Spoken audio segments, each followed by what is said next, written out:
Hey guys, how's it going? Hope you're doing well. My name is Crown, and today I'm going to read you some very interesting stories that I hope that you're gonna love. And now, without further ado, let's go!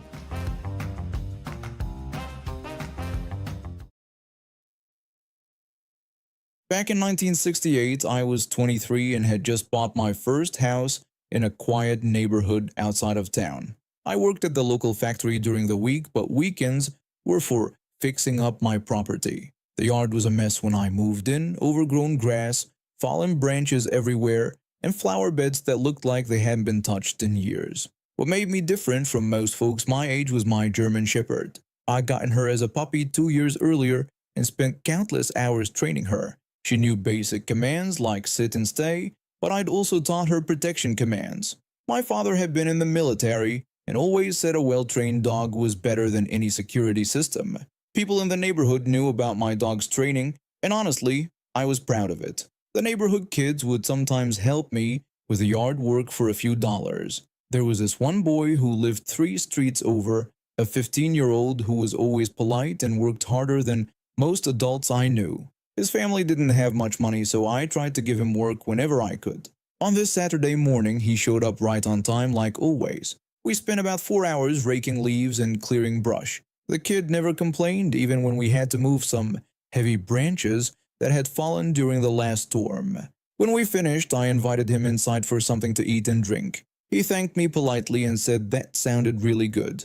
We went into my kitchen and I made him a sandwich and poured us both some cold milk. My dog lay by the door, relaxed but always alert. We were talking about what we'd tackle the next weekend when there was a loud knock at my front door. I opened it to find 2 men in plain clothes standing on my porch. They looked official, but something felt off about the whole situation. The first man demanded that they had come to pick up the boy for questioning. When I asked what for, the second man said it was police business and they needed to take him down to the station. The boy had gone pale behind me. I could see he was scared, but I knew this kid.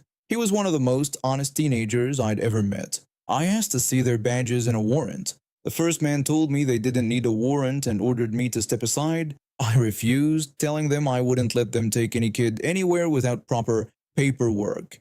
The second man tried to push past me into my house. That's when my dog stepped between us, letting out a low growl that made both men freeze. Her lips were pulled back, showing her teeth, and every muscle in her body was tense. The second man demanded I call off my dog. I told him she would stay right where she was until they showed me a warrant or got off my property. They looked at each other, clearly not expecting resistance. After a few tense moments, they backed down my porch steps. The first man warned me that this wasn't over. I told him it better be. After they left, I turned to the boy who was shaking. I told him I was taking him home right away so we could talk to his mother. The walk to his house was quiet. When his mother answered the door, I could see the worry in her eyes immediately. I explained that some men had just come to my house wanting to take her son for questioning, and they wouldn't show badges or a warrant. Her mother's face fell, and she said she was afraid this might happen. She explained that her son had a paper route, delivering newspapers to about 30 houses every morning before school. A few days earlier, one of his customers had accused him of breaking into her house and stealing jewelry. The problem was the alleged break-in had happened during school hours, and the boy's teachers had confirmed he was in class all day. His mother told me the woman had a friend on the police force and had been threatening to have her son arrested even though they had proved he was in school when it happened. I asked for the woman's name, but his mother said she'd rather not say because she didn't want to cause more trouble. I told her respectfully that trouble had already found her, and those men had no right to try to take her son without proper procedure. I left their house feeling angry. This whole situation stank of someone using their connections to intimidate a good kid and his family. I decided to walk over to my mother's house to tell her what had happened. She lived just 2 streets away, and the walk usually helped me clear my head. I was crossing the street about halfway to her house when a car pulled up quickly beside me. A man got out and approached me fast. The man ordered me to come with him. Before I could react, he grabbed my arm hard. I immediately called for my dog, who had been following me at a distance like she always did. I shouted for my dog to get him. My dog launched herself at the man, clamping down on his arm with a bite that made him scream and let go of me immediately. He stumbled backward, clutching his bleeding arm. The man yelled that he was a police detective and demanded I call off my dog. I asked him why he didn't identify himself before grabbing me. Instead of answering, he reached for his gun. The moment I saw him draw it, I scooped up my dog and ran to my mother's house. I could hear him shouting behind me, but I didn't stop until I was safely inside. My mother took one look at me and knew something was wrong. I told her that some detective had just tried to grab me off the street and then pulled a gun on my dog. She asked if he had shown me a badge. I said not until after my dog bit him. My mother immediately called our family lawyer, who told us to file a report with the police department's internal affairs division. Within a few hours, we learned that the detective had to get 12 stitches in his arm and was being investigated for improper procedure. The lawyer explained that officers can't just grab people off the street without identifying themselves first, especially when they're not in uniform. The detective had violated several protocols and could face disciplinary action. 2 days later, the boy's mother called to tell me that the charges against her son had been quietly dropped. The woman who had accused him admitted she might have been mistaken about the timing. Her friend on the police force was suddenly much less eager to pursue the case. The detective who had grabbed me received a formal reprimand and was required to take additional training on proper procedure. He never bothered me or the boy's family again.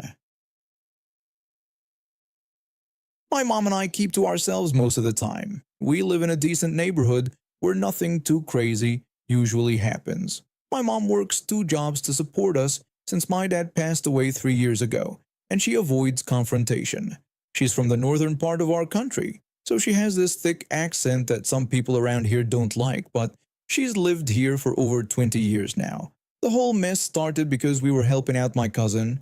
She's become this big social media influencer with around 40,000 followers. She was staying with us for a few days while visiting family, and that particular evening she was doing one of her live video chats with her followers. You know how these things work. She sits there talking to her phone while hundreds of people watch and comment. My mom needed to run to the store before it closed, and my cousin asked if she could come along to finish her live stream in the car. She told my mom that her followers loved when she showed them different places around town. My mom agreed because she's always been supportive of my cousin's career, even if she doesn't really understand the whole social media thing. We were parked right outside our house while my cousin wrapped up her live video. She was in the back seat, phone propped up, chatting away with her audience about some makeup products or whatever. My mom was being patient, waiting for her to finish because she knows how important these things are for my cousin's work. After about 10 minutes, my cousin said she was almost done, so my mom started backing out of our driveway. Our street is usually pretty quiet, especially in the evening. My mom looked both ways like she always does. She's an incredibly careful driver, maybe even too careful sometimes. There wasn't a single car in sight when she started pulling out. We were maybe halfway into the street when this car came flying around the corner. This thing was going at least 130 kilometers per hour in what's clearly marked as a 60 zone. The speed limit signs are everywhere on our street because there are a lot of families with kids. My mom saw the car coming and immediately tried to back up, but there was no time. The speeding car hit their brakes, and I could hear the tires screeching, but they still slammed right into the side of our car.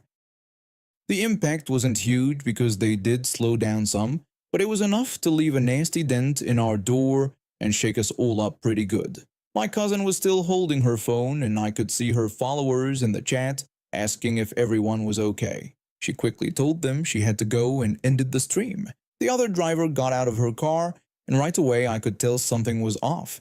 She was maybe in her 40s, dressed in expensive clothes, but she was stumbling a little as she walked over to us. When she got to my mom's window, the smell hit me immediately. Alcohol. Strong alcohol. It was like she had taken a bath in it. Karen started screaming at my mom through the window, calling her an idiot and asking what she was thinking pulling out like that. My mom was still shaken up from the collision, but she rolled down her window to try to talk. She apologized and said she had looked both ways and didn't see anyone, then mentioned that Karen had been going very fast. Karen refused to accept any blame and told my mom not to dare blame her for what she called my mom's stupidity. She asked my mom if she even knew how to drive and where she had learned, making nasty comments about third world driving schools. That's when she started making comments about my mom's accent, calling her names I won't repeat here. My mom's English is perfectly fine, she's been speaking it longer than I've been alive, but Karen kept mocking the way she pronounced certain words. Karen announced she was calling the police right away and said my mom was going to pay for every scratch on her car. She pulled out her phone and dialed while continuing to yell at my mom through the window. My mom just sat there taking it, trying to stay calm like she always does when people are rude to her about her accent. The police arrived about 15 minutes later. One officer got out and walked over to Karen first, and I noticed they seemed to know each other. They were talking in low voices, and I saw him nod a few times while she pointed at our car. When the officer came over to talk to my mom, Karen followed him and started shouting again. She told the officer that my mom had just pulled right out in front of her without even looking and said she could have killed someone. My mom tried to explain that wasn't what happened, saying she had checked carefully before backing out and that Karen was driving way too fast for this neighborhood. Karen called my mom's explanation complete garbage and told the officer he couldn't trust people like her. Every time my mom tried to explain what actually happened, Karen would start screaming over her. The officer looked annoyed but not at Karen, at us. It was becoming clear pretty quickly that this wasn't going to be a fair situation. While this circus was going on, I remembered my cousin had been doing her live stream when the accident happened. I walked over to her and asked if she had caught any of it on her video. She told me she actually had, saying she was still streaming when it happened, and you could see the whole thing in the background, including the car speeding around the corner. I told her to save that video because I had a feeling we were going to need it. She said she was already downloading it. When I got back to where my mom and the officer were talking, things had gotten worse. The cop was basically ignoring everything my mom said, while nodding along with Karen's version of events. He told my mom that, from what he could see, it looked like she had pulled out without checking for oncoming traffic. He said she would need to contact her insurance company and work out payment for the other vehicle's damages. My mom protested, saying Karen had been speeding and pointing out this was a 60-kilometer zone where Karen had to have been going twice that fast.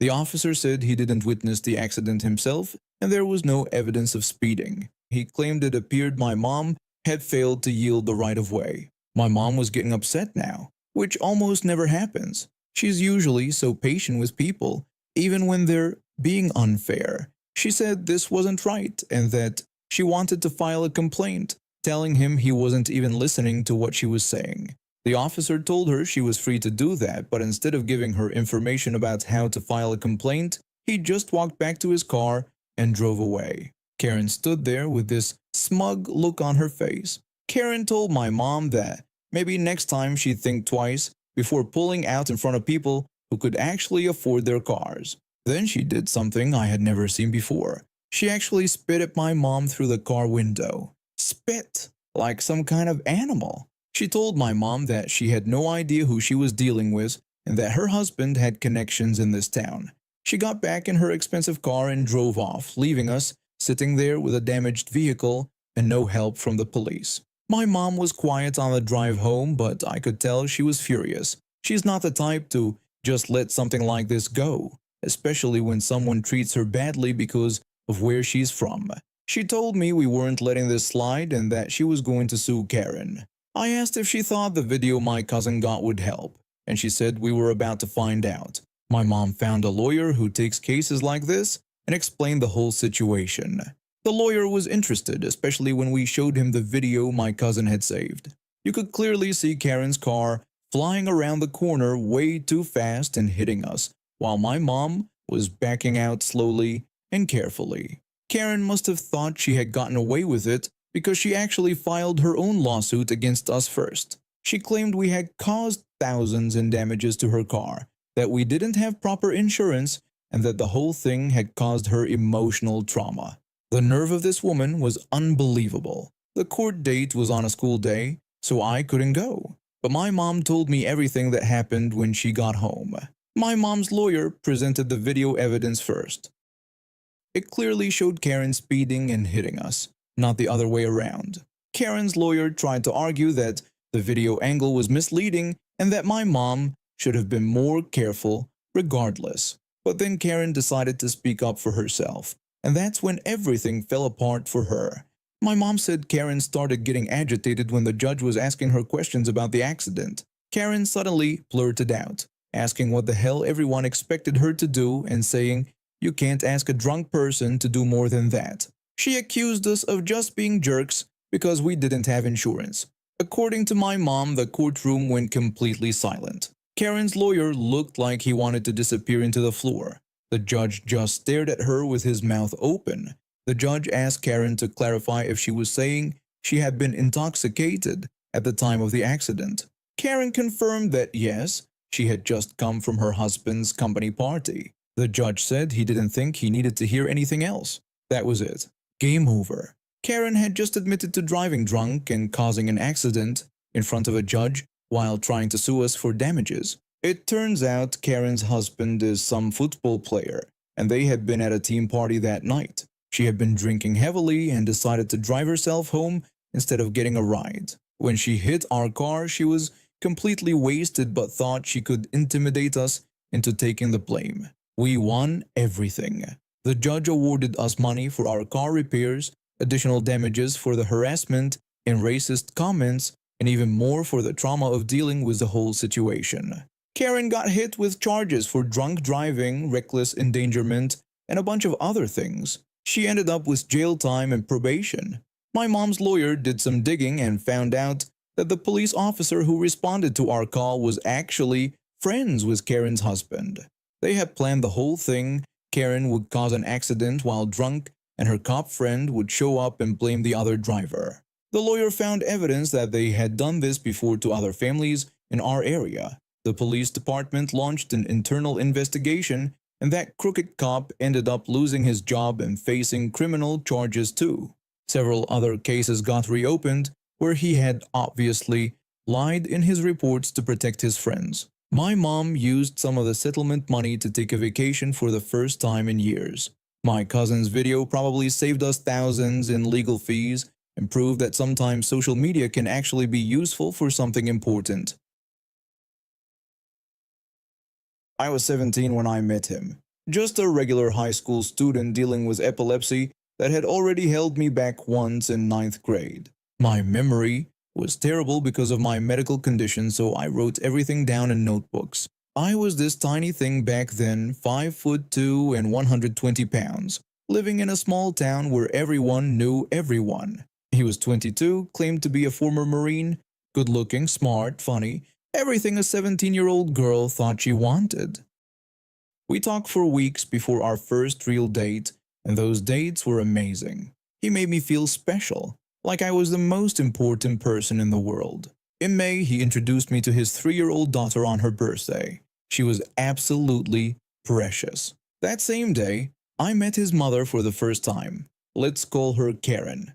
From the moment I walked in, she looked at me like I was dirt on her shoe. She barely acknowledged me and spent the whole party making snide comments. Despite Karen's attitude, I was head over heels. When he proposed early in our relationship, I said yes without hesitation. Young and dumb, I thought this was my fairy tale. I was still in 11th grade, but I felt so grown up and mature. Against my parents' wishes, I moved out and relocated to a city about an hour away to be with him. I had to transfer to this massive high school that terrified me after being used to small-town schools my whole life. Right after I turned 18, my doctors put me on a new seizure medication that made me gain 80 pounds in a month. I went from that tiny girl to someone I didn't recognize in the mirror. The weight gain sent me into a deep depression. For an entire year, I refused to take pictures with anyone. I stopped dressing nicely and lived in basketball shorts, sweatpants, and oversized t-shirts. People started congratulating my mother on becoming a grandmother because they assumed I was pregnant. That's how drastically my body had changed. We got an apartment together. I worked at the local home improvement store while he worked at a restaurant. 7 months after moving in together, we got married. I graduated high school and started working full-time. That's when things began to unravel. He started working 20 plus hours of overtime at what was supposed to be just a little fast food job. Then he told me the truth about his military service. He wasn't honorably discharged like he'd claimed. He never even made it out of boot camp because he'd hung another recruit out of a barracks window by his feet during a fight. He was dishonorably discharged for violence. I realized I'd married someone who was not only violent, but also a liar. By then, I already had his initials tattooed on my wrist, which I now deeply regretted. He started coming home with more and more money, way more than someone working at a fast food place should have. We furnished our apartment with expensive things, a 55-inch television, brand new furniture, multiple game consoles. I should have questioned where all this money was coming from, but I didn't. That's when Karen really ramped up her harassment. She started accusing me of being a gold digger, claiming I was taking advantage of her sweet son. She began messaging my mother constantly, posting on social media that I was cheating on him. The irony wasn't lost on me. She was calling me a gold digger while her son was literally stealing money. Karen would tell my mother that I was nothing but a gold digger who had trapped her son. My mother would defend me, saying that was completely untrue and Karen needed to stop spreading lies. But Karen would just continue, claiming that girls like me always cheat and that she was sure I was being unfaithful. Meanwhile, Karen's boyfriend was secretly texting me, asking if I wanted to have a relationship with him behind her back. I screenshot every single message he sent. One evening, my husband came home looking nervous. His boss had called him to come in for a meeting the next morning. He dropped me off at work, which was right across the parking lot from his restaurant. A few minutes later, I watched a police car pull up to his workplace. When it left, I could see him in the back seat. I found out he'd embezzled over $3,000 from his employer. I immediately moved back home with my parents, but Karen's harassment didn't stop. She kept calling me names and spreading lies, while her boyfriend continued trying to proposition me. That's when I decided to get to the bottom of everything. I retrieved his phone from the police and started going through it. What I found made me physically sick. He'd been cheating on me with a 16-year-old girl. But that wasn't even the worst part. He'd created fake social media accounts and was messaging my 12-year-old sister, asking her for inappropriate favors. My family-oriented heart shattered. I would die for my little sister, and this monster was trying to hurt her. I kept digging and found dating apps with hundreds of messages to different women, asking about relationships and marriage while he was married to me. He was living multiple lives. I carefully screenshot everything. Every conversation with the 16-year-old, every disgusting message to my little sister, every dating profile, every lie he told.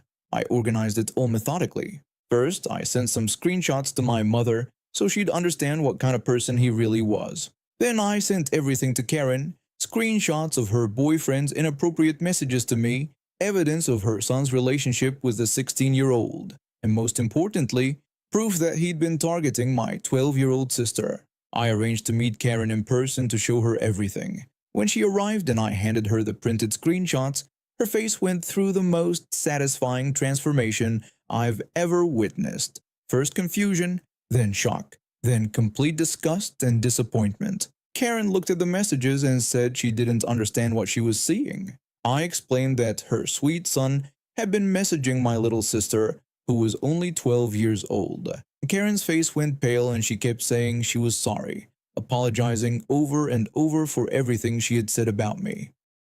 I also told her that her boyfriend had been harassing me while she was calling me a cheater. She broke up with her boyfriend immediately and kicked him out.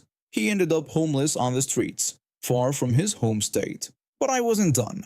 I took all the evidence about the messages to minors straight to the police. He was already facing 3 months in jail for embezzlement, but now he got 2 additional years in prison and had to register as a sex offender for life. While he was in prison, he somehow met another 16-year-old girl and moved in with her and her parents when he was released. His own mother and brothers had disowned him and cut all contact. He lost any custody or visitation rights with his daughter. I still had all those screenshots saved in my email. I tracked down the parents of the girl he was living with, and sent them everything.